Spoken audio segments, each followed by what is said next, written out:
ใส่เดือน ตามกี่เดือนใส่เบ็ดวันลงไปเลยตบมันนิดนึง อย่ามันดึงทีปลาสลามดึง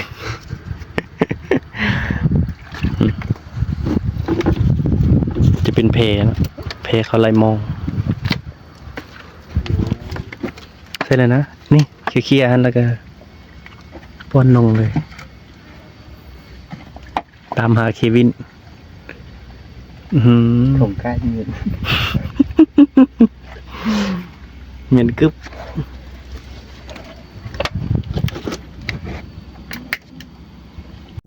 แล้วเอาแล้วทุกคนหลังนี้ปลาทอดมันตอดมันกินแล้ว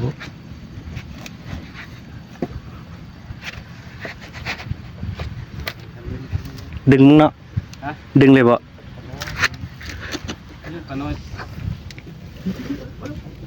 อ๋อตัวเก่าแล้วเอาปวดปอมดึงกันมาดูซิวะมันเอาเข้าเฮิมหินว่ะเอาจะไปย่างกับมือปลายเลยเครื่องน้อยน่ะเครื่องน้อยคนเลยเครื่องปลาดึกๆเลยเดี๋ยวเพิ่งติดตามมึงตัวนี้ต่อกินละมาตัวนี้โอ้บุกินตัวนี้นะลากคือซื้อ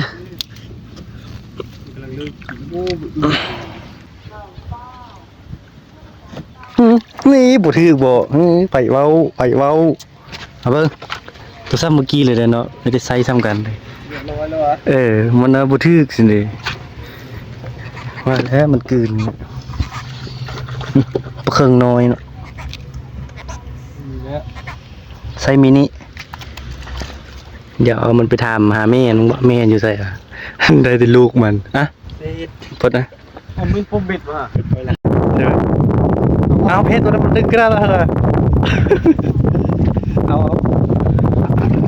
ตัวนี้โบที่เอายาวลึกสุดเอาคือตอดลึกเถอะถึงแล้วนะตอดวันนี้เรียบร้อยเมื่อก็แยงอ่ะ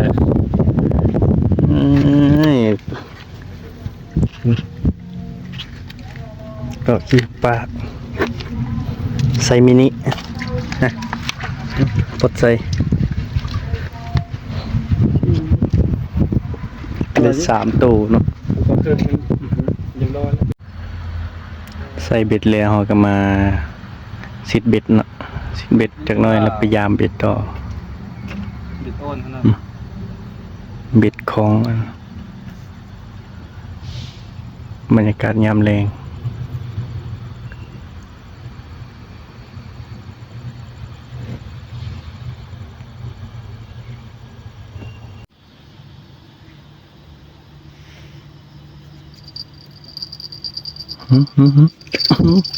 ไม่ตองน้อยนี่วางกันก่อนเนาะคำแล้วจึงกินเว้ย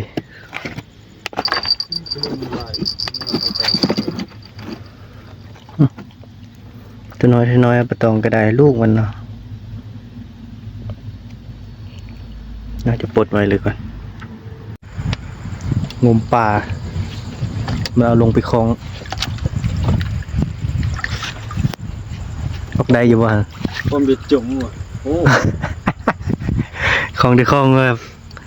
ถ้าตัวซ้ำนี้กินหนึ่งซ้ำแล้วก็เป็นตัวซ้ำแขนกินมันที่บนลากกันเลยว่าปอมเบ็ดนะเครื่องน้อยเบ็ดอยู่ท่านกินเบ็ดไป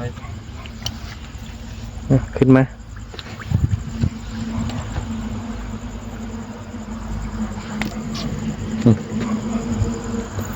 บรรยากาศมืด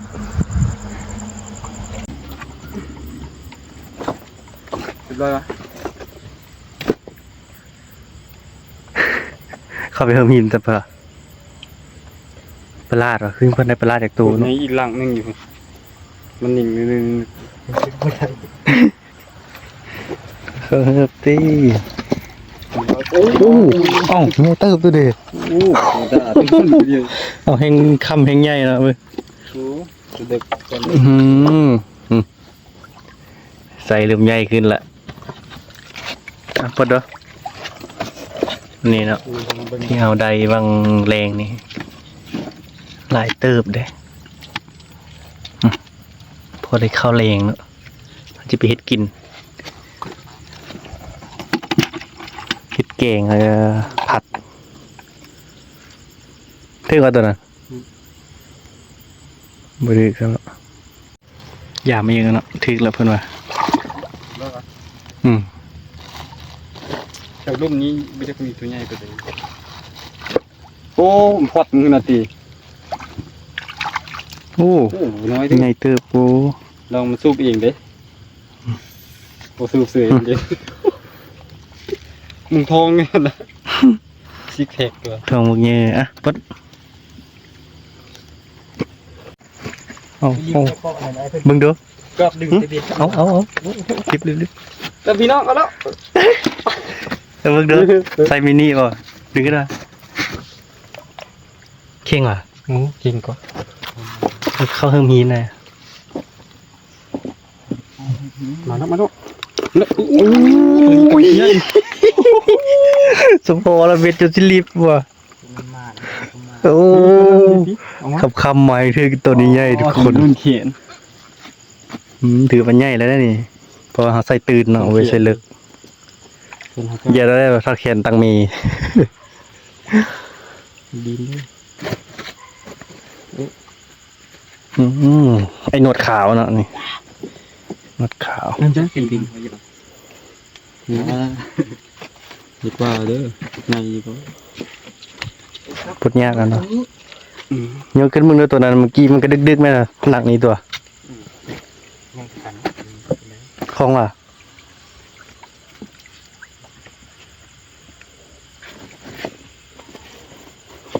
โอ้เขาเห็นปน้อยโอ้ดูอ้วย เกกันโคกพี่งูได้เกกันโคก ดึกเอาขี้ต้มไอ้กุ้งไว้ ประหลาดว่ะ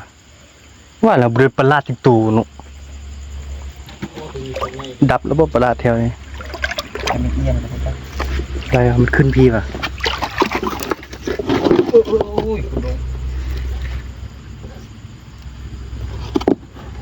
ใส่ขี้กระเดือน นี่เลย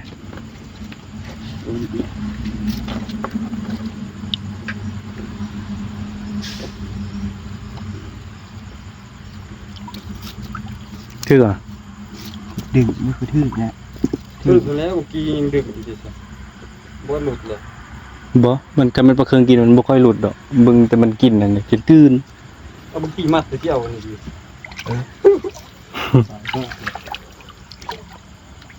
หลักนาทีติโพงใหญ่ติใหญ่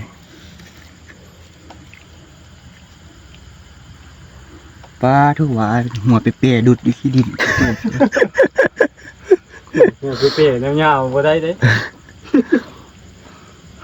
เครื่องน่ะโอ้ดูน้อยๆเท่านี้ แล้วก็ไม่รู้ที่ได้หินเป๊ะๆเท่านี้ มันไงมันก็ตู้มันไซส์มินิเนาะบ่เยอะปานใด ใส่หุ่นเบิดคืนใส่เบิดจนเบิดเงี้ยนี่นะ เต็มนี้แท้ ตัวบุ่มกลุ่ม หินเป๊ะ สิให้มี นี่มันลากเข้าไปนอนหลังนี่เห็นแต่ปอมอยู่ในมันจกมาไหมสิเมียนแล้วบ่หันที่ไหนยึกอยู่อ่ะไซมินิเฮ้ย ป้า เครื่องน้อย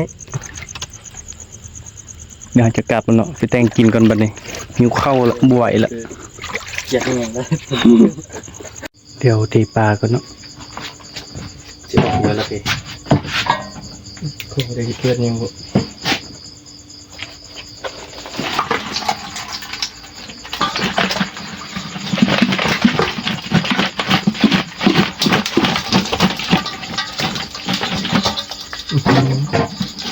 มันงัวเกิดลูก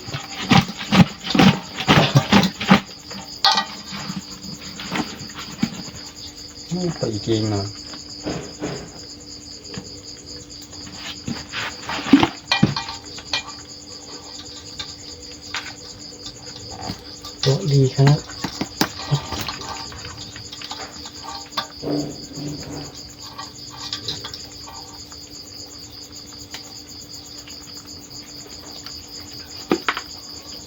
ครึ่งล้วนๆเลย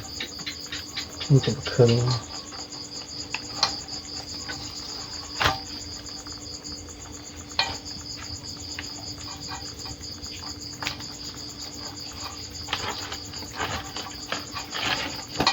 ดูกระปุกนั่นเลย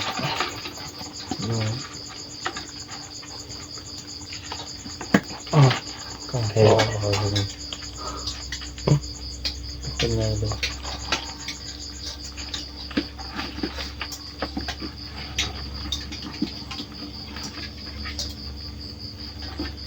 มันตายเลยบัญชีมันตายไปละ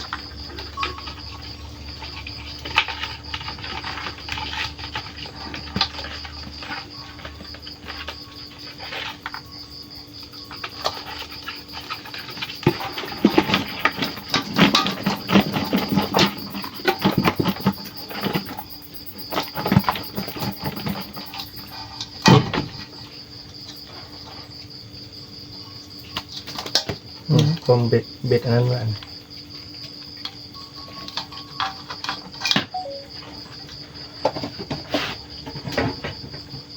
ปู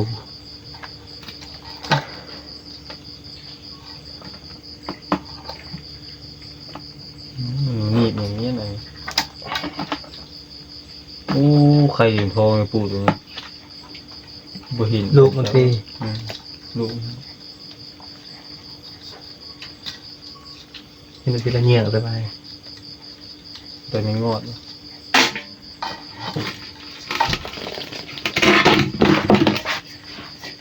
มันลุด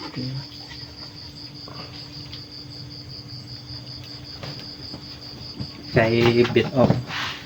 นี่ทุกคนพ้นงานมาเนี่ย3 โลปลายหลายตึบตัวนี้ใหญ่กันมูเลยซอยอย่างนี้ประหลาดตัวเดียวสลายเดี๋ยวประครึ่งวันกับบ่าวเพพากันเฮ็ดกินก่อนขาวคือปูนี่เลยซอยคือเก่ามีลวกเนาะวันนี้ผมกินดิบละผมดองคือเก่าตลอดการเรื่องพระเนกซอยตอนนี้เยอะเลยลวกหมดกินดิบมือนี่บวงคนวะนี่บุคคลแรกให้เลยพอมันซุ่มๆนะอีกหน่อย โอเคได้ได้ละนี่ก็ต่อมันไปเลยครับแค่นี้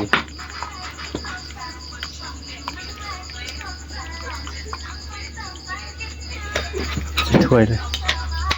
ถ้วยสิใส่จานนั่นแหละเคี่ยวเลยมันแข็งคักขนาดนี้มันเป็นทางในมันจะเป็นใสๆได้ทั้งหมดคิกบ็อกซิ่งทอดปลานะโบทันซุปเปอร์บอลตะวันตกแกงพร้อมคิกบ็อกซิ่งกับเต็มหม้อเลยแกงใส่มะขามเปียกแกงส้มนักมวยรวมเรื่องนักมวยใจมักนักมวยพวกนี้เรื่องใหญ่กับรสชาตินี่เนาะสิ่งที่ขาดบ่ได้ส้มตำใส่กระปูอีกแซ่บ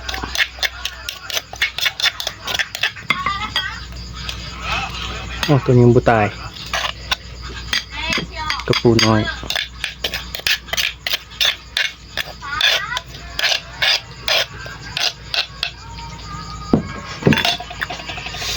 โอ้โหยอดเลยนี่เนาะทุกคนแล้วละอันนี้เป็นเจลอันนี้จุ่มปลาเนาะผมบัวแกงปลาครึ่งทอดปลา ส้มตำแซ่บๆมื้อนี้กินกับนมผมทองบ่าวกระปอมกล้ากับนมบ่มาน บอกกระผมก็ต่อไปเป็น4อย่าง มาทุกคนกินข้าวนำกันเด้อ ทำเนี่ย เสียบซุป กินข้าวเจ้าเนาะครับ หมดแล้วสิหมด หนูจับมันเลยซะ หยิบคนละ สุดยอดเลย ยังไปพูนเขาว่าจะกินตัวเงินจากแม่นอันตัวห่วนคือเป็นกลางนี่แหละโอ้ย คือเขาเขาเสียบ ประมาณสุดเนาะ เขายิงปืนมาต่ำเวลาที่ตึ๊บต่ำคือเด็กโดดฟัน แกงส้ม เป็นบาทเลยวันนี้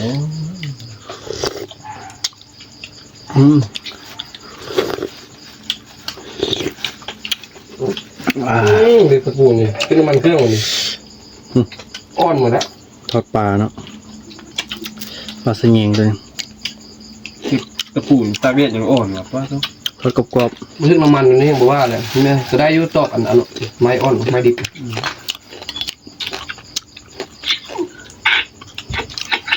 ไปใช้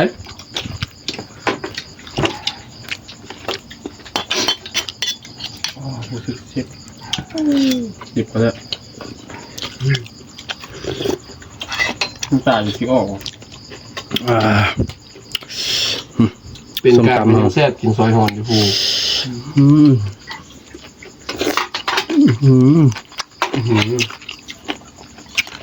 ยำในกระปูคักเนี่ย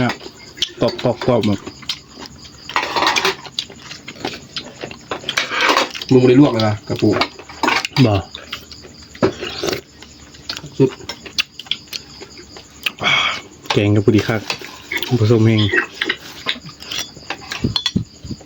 โคตรแซ่บเลยซุปเนี่ยโคตรแซ่บเลย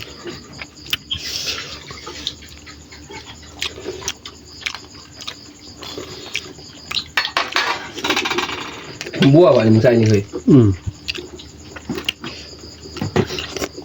ไอ้ยุเดี๋ยวไอ้ เอา ศพนะ ปูคอกันหน่อยตอนนี้ล้างขนาดหน่อยนึงคนละอันเลยจับ แต่มันกินอะไรกับบุคคล แป้งอ่ะ บอกขนาดนี้ ยัง เดี๋ยววะ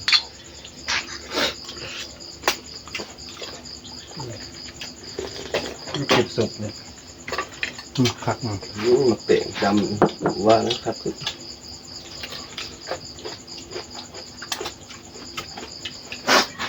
กระทิง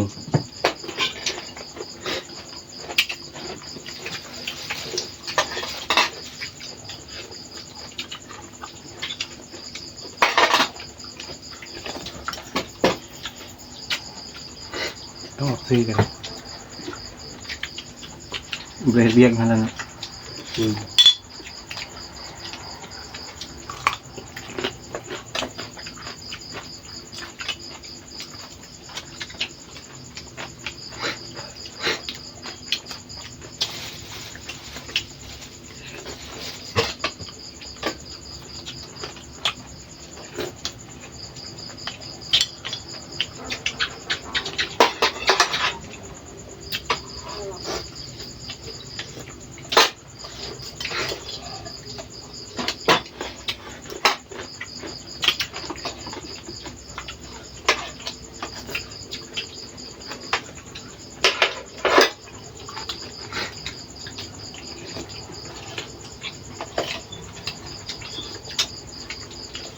ต้นมะอ้วน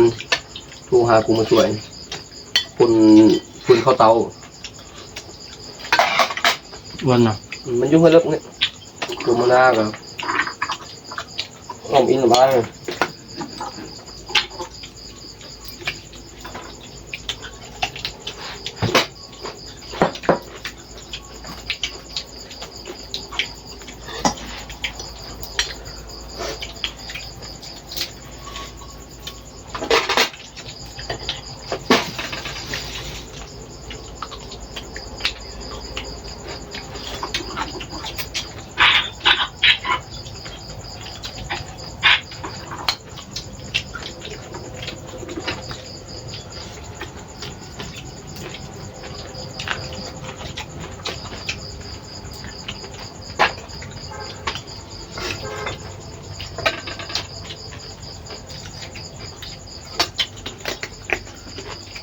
งานเพื่อนเอาเพไปนำเขาผม ก็จะเป็นไทย ไปละ คนมาที่พาสปอร์ต ไปเฮียน้องเอ้ยดูน้องบ้านไปเพื่อนเนาะ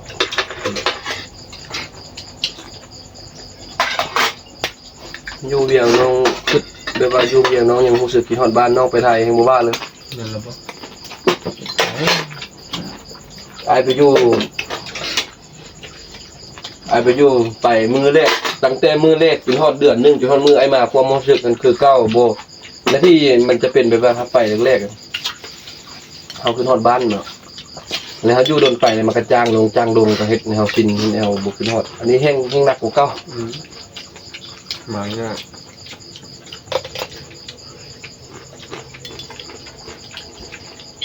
ถ้าเฮ็ดเวียกนี่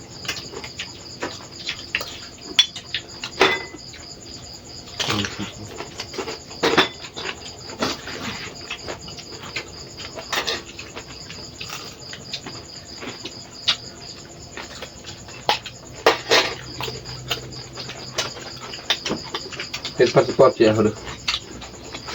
เอาแล้วคนเราไปเฮ็ดเคยเอาเอ็ดมือเดียวนั่นเลย3 ล้านไป ตอนนั้นไป